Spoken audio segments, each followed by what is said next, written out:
It is always good to welcome on and say hi to our friends at the Show Me Institute. David Stokes is joining us. And David, before we start, as you can imagine, all this town cares about right now is the Kansas City Chiefs. And, of course, you know about Travis and Taylor, right, David? So give me your hot take. Give me the Show Me Institute's official stance and platform on the Chiefs, Travis, and Taylor. Wow. I hope I don't blow this. The Show Me Institute platform is, of course, like everyone else in Missouri, fully go Chiefs and win this game here in a week and a half. Can't wait for it. As for Travis and Taylor, I think it's great. I do enjoy following 3-year Letterman on X, formerly known as Twitter. If anybody isn't following him right now, you should. He's hysterically funny, and particularly funny when people take him seriously. So my take is go follow at 3-year Letterman and enjoy the humor in that one. All right, fine. That'll do, David Stokes. Hey, I know we got a lot to talk about here, but let's just start off with the Royals. They're looking at the old Kansas City Star building here now on the south side of the downtown loop. We know that, of course, this 3.8-cent sales tax is going to be put to a vote in April. We still don't know where the team is going to be, though. They say by the end of February, the Royals will announce their future location, or at least where they want to be. How should the taxpayer of Jackson County be looking at this as the Royals mold their future here in town? Well, as we talked a week or two ago, Pete, we know that people are not only going to vote with their heads, they're going to vote with their hearts. And there's nothing better for – I don't support this tax increase per se. I should say this tax extension. But, the Chiefs going to the Super Bowl is certainly better than any ad they could ever do for it. Yeah. So you've got this church, the Resurrection Congregation, that's expanding right by the Star Building there in an area that the Royals are looking at right now. And it's sort of – Kansas City Star has a good story on this yesterday that I encourage people to check out. It's sort of – it's certainly not stopping or blocking anything, but if the Royals were to choose – that area around, this is a location at 1601 Grand is where the Resurrection Church is expanding. That could put a sort of a crink in their plans as to how they would grow in that area right there. So it may have them looking at some of the other areas they're considering a little bit more. I hope that the Royals and the church are able to work something out. I hope that the Royals are able to build a downtown stadium. Downtown stadiums are indeed lots and lots of fun. Wherever you go to ballparks around the country, when you've got these downtown baseball stadiums, they're tons of fun. I think everyone would agree on that. But I would love, and it doesn't look like it's going to happen, but I would love it to see if this can be done without substantial tax subsidies. Well, I wonder, David. I wonder, now that we're looking at this new location, the old Kansas City Star building, this original project that was projected as $2 billion, $1 billion for a ballpark, $1 billion for an entertainment district. I just wonder if that location really only fits a ballpark, and barely. The entertainment district is the Power and Light district and the Crossroads. So now it's down to $1 billion project if you take out the entertainment district. And then I'm with you where it's like, okay, if we just extend the sales tax and nothing more, that doesn't fund the $1 billion stadium, but it at least gets them a little bit something out of it from the local taxpayer, and the rest they got to figure out on their own. That could be a best case scenario here, could it not?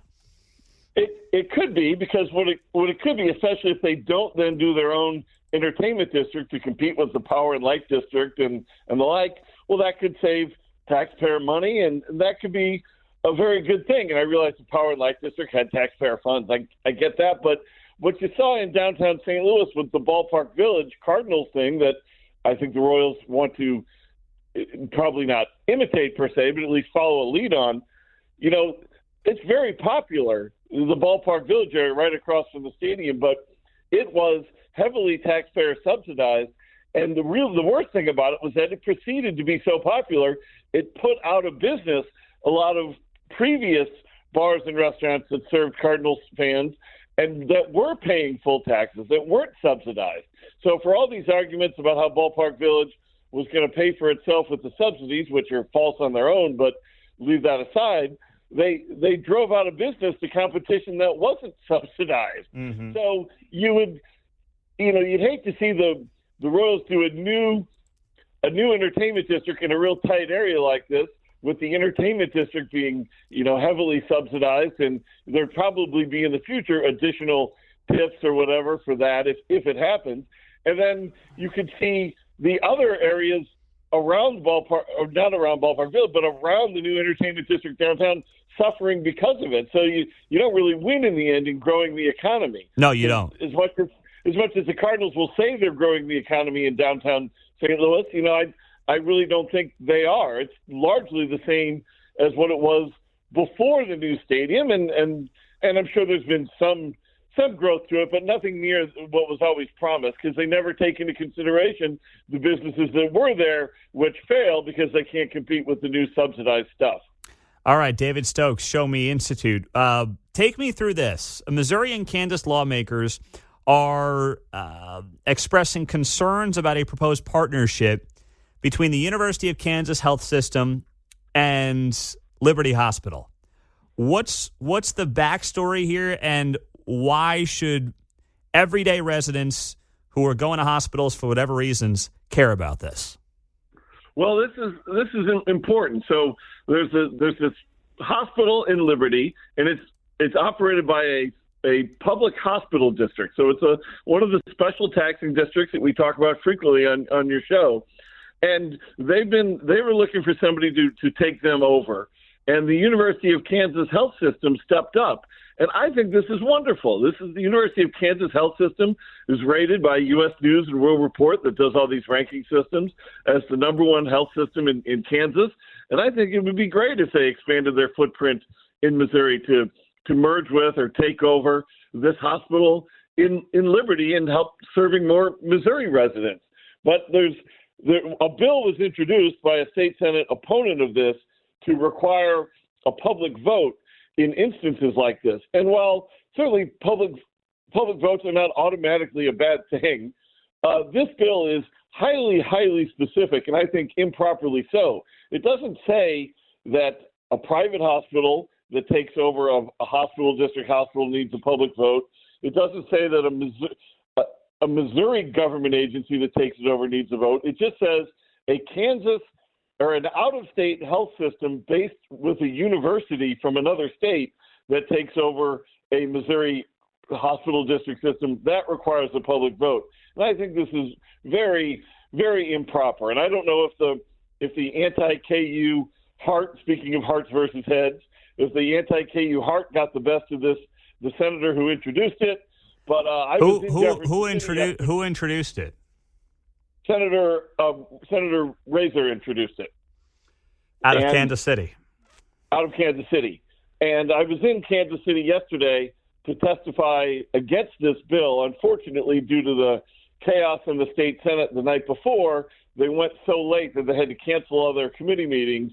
So I wasn't able to testify on it. But I did go around and speak with some other senators who are on the committee and the like, and I trust that I got the sense that the bill didn't have strong support, thankfully. I'm not a Jayhawk fan. I'm a Mizzou guy through and through, but I think it'd be great if the University of Kansas started expanding their healthcare operations in Missouri to give more competition, more choice, and to solidify and strengthen the base of this one particular hospital. So I very much think this bill is a bad policy idea, and sometimes bills are just introduced to make a point, and if that's true, so be it. But I hope it doesn't actually go forward as law. All right, David, well done. We appreciate the official Show Me stance on Taylor, Travis, and the Chiefs, and we'll talk to you soon.